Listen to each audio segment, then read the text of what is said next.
Bonjour à vous, c'est Josué. Et dans cette vidéo, nous allons voir les effets de la foi, c'est-à-dire que fait la foi dans la vie d'un chrétien. La première chose que vous devez comprendre, c'est que la foi vous rend agréable à Dieu. Et là, je parle de la vie de la foi. Parce que ce que vous devez comprendre, c'est qu'il y a plusieurs types de foi. Est-ce que vous me suivez? Quand vous lisez la Bible, ne confondez pas. Parce qu'il y a des moments là où Jésus va parler du don de la foi. Il y a des moments là où il va parler de la vie de la foi. Mais quand vous regardez Jésus parler plus de la foi, il parle du don de la foi. Mais lorsque vous regardez Paul parler, l'apôtre Paul parle de la vie de la foi. Donc, c'est deux choses différentes. Et maintenant, là, je suis en train de vous parler de la vie de la foi. Et la vie de la foi, c'est quoi? C'est l'obéissance à Dieu. C'est ça, c'est ça. Donc, quand la Bible dit, par exemple, le juste vivra par la foi. Quand la Bible dit le juste vivra par la foi, on est tout simplement en train de vous dire le juste vivra par l'obéissance. Je vous prends un exemple, parce que je sais qu'il y a quelqu'un qui se pose des questions. Regardez, vous allez voir que Jésus va dire une parole. Jésus va dire, si quelqu'un a de la foi comme un grain de sénévé, il dira à cette montagne, ôte-toi de là et jette-toi dans la mer, et cela se fera. Là, il n'est pas en train de parler de la vie de la foi. Là, il parle du don de la foi. Le don de la foi, même si c'est une foi comme ça fait des miracles. Le don de la foi, même si c'est un niveau comme ça, vous pouvez ressusciter les morts. Parce que vous devez comprendre que comment Dieu a créé le monde, c'est le don de la foi. Donc Jésus dit que même un petit truc comme ça, le don de la foi à un petit niveau, ça ressuscite les morts. Maintenant, la vie de la foi, c'est ce que vous allez voir Paul parler. Quand vous voyez Paul, il va dire Abraham par la foi, Isaac par la foi. Là, il parle de l'obéissance. Et ça, c'est agréable à Dieu.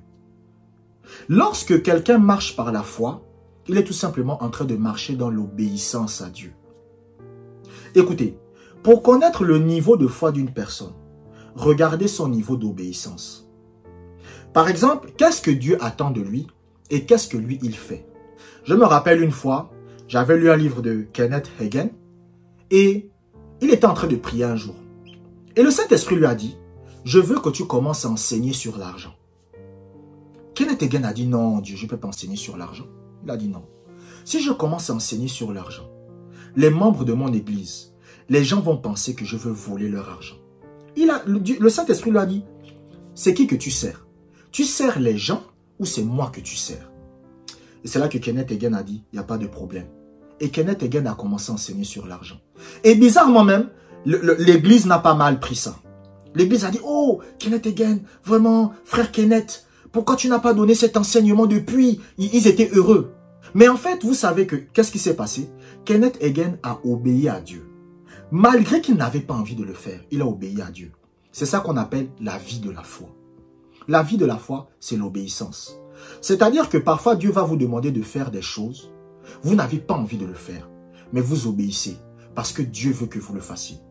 Vous savez, une fois, je me rappelle, ça date d'il y a longtemps, il y a un frère qui m'avait contacté. Il me dit, Josué, tu sais, j'ai une copine, mais en fait, cette fille-là, elle n'est pas chrétienne. Elle n'a pas la crainte de Dieu, mais moi, je suis chrétien, mais je l'aime. Je l'aime, Josué, je l'aime. Ouh. Bon, moi, j'étais là, j'ai un peu ri. Après, j'ai dit, mais frère, il faut que tu te sépares de cette fille-là.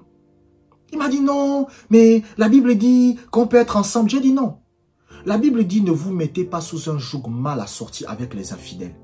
La Bible dit, quel rapport y a-t-il entre Christ et Bélial? Quel rapport y a-t-il entre la lumière et les ténèbres? Donc, toi tu es avec une fille, tu as envie d'épouser une fille, mais cette fille n'est pas chrétienne. Et toi, tu es chrétien. Vous devez vous séparer. Le gars, il ne s'est pas séparé avec la fille. Donc, cela vous montre un peu le niveau de la foi de cette personne-là. C'est-à-dire qu'il savait ce que Dieu attendait de lui, mais il a choisi de ne pas obéir. Mais maintenant, quelqu'un qui marche par la foi, il est agréable à Dieu. C'est-à-dire quelqu'un qui vit par la foi, quelqu'un qui obéit à Dieu, il est agréable à Dieu. C'est pour cela que vous voyez que Dieu, le Père, a beaucoup aimé le Seigneur Jésus-Christ. Parce que le Seigneur Jésus-Christ n'avait pas envie d'aller mourir sur la croix. Lorsque vous lisez la Bible dit que lorsque le Seigneur Jésus-Christ était au jardin de Gethsémané, il priait. Et la Bible dit que sa sueur est devenue comme le sang. Il n'avait pas envie de le faire. Mais pourtant, il a obéi. Ça, c'est ce qu'on appelle la vie de la foi. Et lorsque vous êtes obéissant, lorsque vous vivez dans la foi, que vous êtes dans l'obéissance, le Père va vous aimer. La deuxième chose que vous devez comprendre, c'est que la foi pousse Dieu à agir dans votre vie. Donc, je vous ai dit remplacer le mot foi par obéissance. Remplacez le mot foi par l'obéissance. Parce que je vous ai dit que la foi dont Jésus parle, ce n'est pas la même foi dont Paul parle. C'est pas pareil. Remplacez le mot foi par obéissance. Chaque fois, bon, je ne dis pas que c'est tout le temps, mais en général, quand vous lisez les épîtres et que vous allez voir l'apôtre Paul parler de la foi, remplacez le mot foi par obéissance. Donc, en d'autres mots, quand je vous dis par exemple que la foi vous rend agréable à Dieu, ce que je suis en train de dire, c'est que l'obéissance vous rend agréable à Dieu. C'est-à-dire que quand Dieu voit un enfant de Dieu qui est obéissant, Dieu lui dit fais ça, il obéit. Dieu lui dit fais ça, il obéit. Dieu lui dit fais ça, il obéit. Ah, le cœur de Dieu est réjoui. Et maintenant, qu'est-ce qui se passe? Dieu agit dans votre vie. L'obéissance à Dieu, c'est ce qui va faire en sorte que Dieu va agir dans votre vie. Vous savez, moi par exemple, je vais vous raconter une petite histoire. Moi, j'aime pas prier. Vous comprenez? Il y a beaucoup de chrétiens, vous n'aimez pas prier. Moi aussi, j'aime pas prier. Aujourd'hui, la prière, c'est devenu pour moi quelque chose d'automatique. Parce que j'ai obéi. La Bible dit, dans 1 Thessaloniciens chapitre 5, verset 17, « Priez sans cesse ». Et comme Dieu dit de prier sans cesse, je prie. Donc, quand moi je me lève le matin, je médite la parole, je prie. C'est ce que je fais. Les premières choses que je fais quand je me lève le matin, méditer, prier. Méditer, prier. Tous les jours que Dieu fait, ce sont les premières choses que je fais. Mais il y a des gens, quand vous vous levez le matin, la première chose que vous faites, c'est aller sur Instagram. Il y a des filles, vous allez d'abord sur WhatsApp pour voir combien de dragueurs vous a écrit aujourd'hui. Il y a des frères, vous allez sur les conneries d'applications, je ne sais pas quoi. Heureusement, les papas et les mamans qui me regardent, ils ne sont pas comme ça. Ceux qui ont plus de 40, 50 ans. Mais la plupart des jeunes, ils sont tout le temps dans la distraction. Les jeunes de ma génération. Donc, il faut obéir. Et lorsque vous obéissez, lorsque vous vivez dans la foi, Dieu va faire quoi? Dieu va agir dans votre vie. Et Dieu agit dans ma vie lorsque je prie. Pourquoi? Parce que je mène une vie d'obéissance. Mais moi, je vous prends un exemple. Écoutez, il y a des mamans, il y a des papas, vous me regardez, vous regardez mes vidéos. Admettons que vous avez un enfant. Cet enfant, il ne fait jamais ce que vous lui dites de faire. Vous lui dites, ne fais pas ça, il fait. Vous lui dites, ne fais pas ça, il fait. Vous lui dites, ne fais pas ça, il fait. Maintenant, cet enfant-là vient et il vous dit, je voudrais que tu me donnes tel cadeau. Vous allez lui donner le cadeau. Vous n'allez pas lui donner le cadeau. Parce que vous allez voir qu'il mène une vie de désobéissance totale à votre égard. Donc, c'est ça que je vous ai expliqué. Je vous ai dit, remplacez le mot foi par l'obéissance. Donc, quand quelqu'un vient vous dire, oh, je vis par la foi, ce qu'il est en train de dire, c'est, je vis dans l'obéissance. Quand quelqu'un vous dit, je marche par la foi, il est en train de vous dire, je marche dans l'obéissance. Quand quelqu'un vous dit, j'ai foi en Dieu, ça veut dire que je suis obéissant à Dieu. C'est ça. Donc, si quelqu'un vous dit, j'ai foi en Dieu, mais il n'obéit pas à Dieu, c'est qu'en réalité, il n'a pas la foi.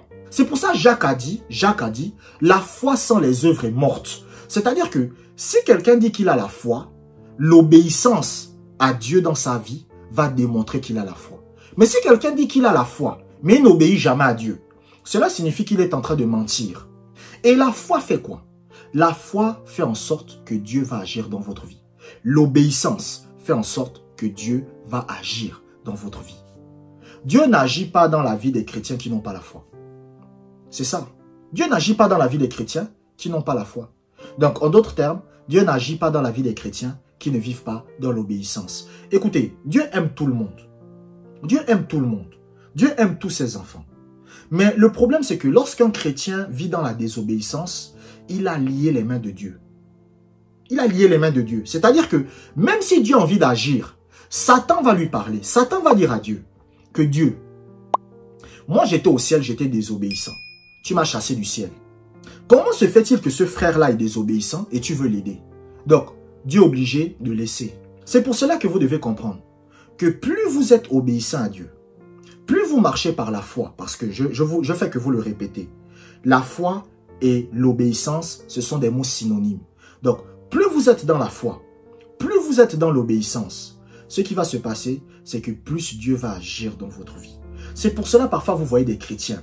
Il arrive à l'église. Dieu agit dans sa vie rapidement. Pour quelle raison? C'est parce qu'il marche par la foi, parce qu'il vit dans l'obéissance. Si vous êtes édifié par mes enseignements, vous pouvez faire un don à travers le lien qui se trouve dans la description.